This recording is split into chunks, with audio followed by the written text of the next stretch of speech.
من الذين هادوا يحرفون الكلم عن مواضعه ويقولون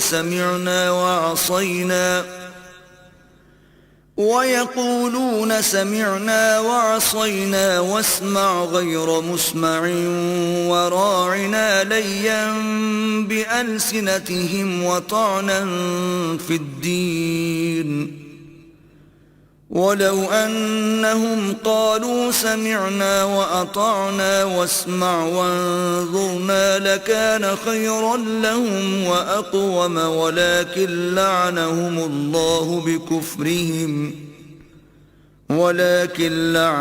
الله بكفرهم فلا يؤمنون إلا قليلا.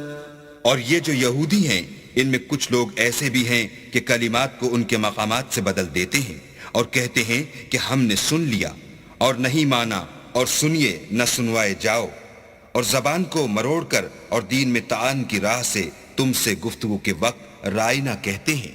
اور اگر یوں کہتے کہ ہم نے سن لیا اور مان لیا اور صرف اسمع اور رائے نہ کی جگہ انظر نہ کہتے تو ان کے حق میں بہتر ہوتا اور یہ بات بھی بہت درست ہوتی، لیکن اللہ نے ان کے کفر کے سبب ان پر لعنت کر رکھی ہے تو یہ کچھ تھوڑے ہی ایمان لاتے ہیں. يا أيها الذين أوتوا الكتاب آمنوا بما نزلنا مصدقا لما معكم من قبل أن نطمس وجوها فنردها على أدبارها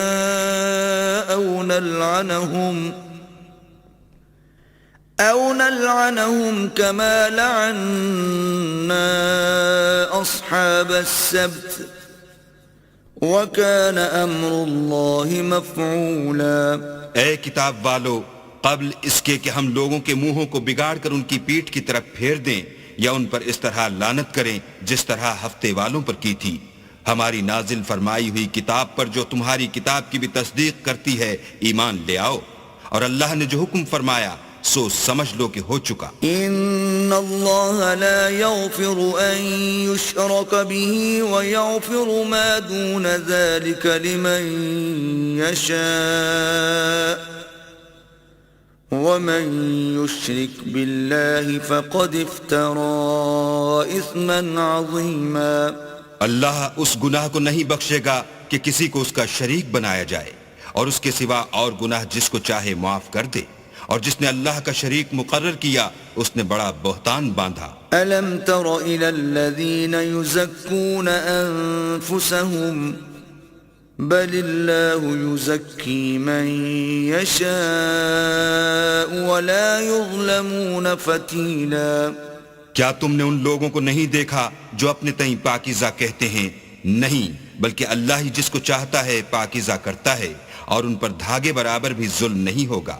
انظر كيف يفترون على الله الكذب وكفى به إثما مبينا. دیکھو یہ اللہ پر کیسا جھوٹ طوفان باندھتے ہیں، اور یہی گناہ صریح کافی ہے.